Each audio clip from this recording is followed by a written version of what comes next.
وما كان هذا القرآن أن يفترى من دون الله ولكن تصديق الذي بين يديه وتفصيل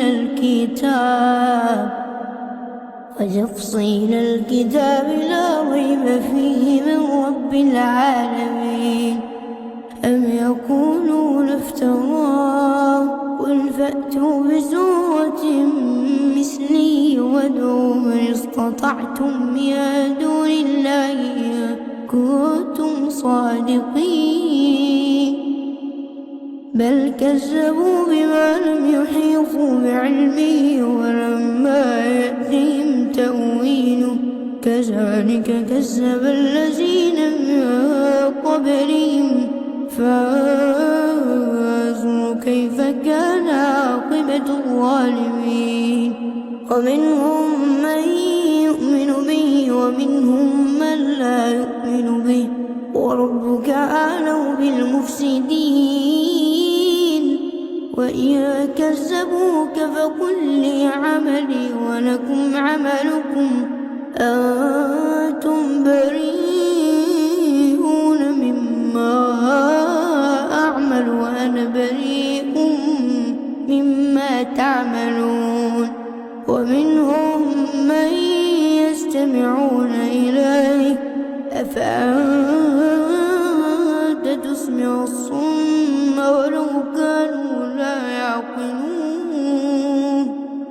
ومنهم من ينظر إليك أفأنت تهدي العمي ولو كانوا لا يبصرون. أفأنت تهدي العمي ولو كانوا لا يبصرون.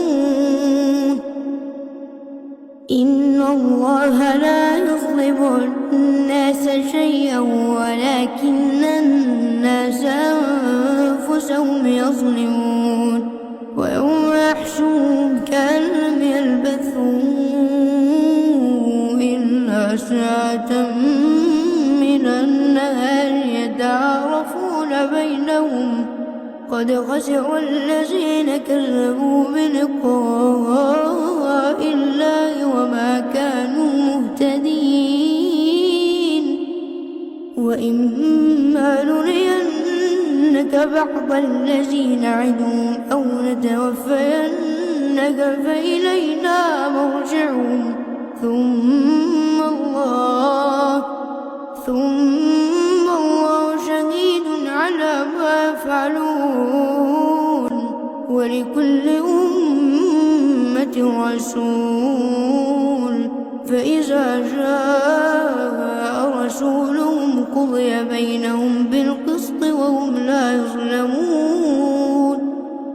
ويقولون متى هذا الوعد إن كنتم صادقين.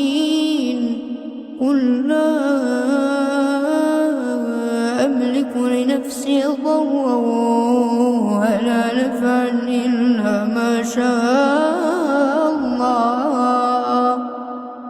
قل لا أملك لنفسي ضرا ولا نفعا إلا ما شاء الله. لكل أمة أجل إذا جاء أجلهم فلا يستأخرون ساعة ولا يستقدمون. قل أرأيتم إن أتاكم عذابه بياتا أو نهارا ماذا يستعجل منه المجرمون. ثم إذا ما وقع آمنتم به الآن وقد كنتم به تستعجلون.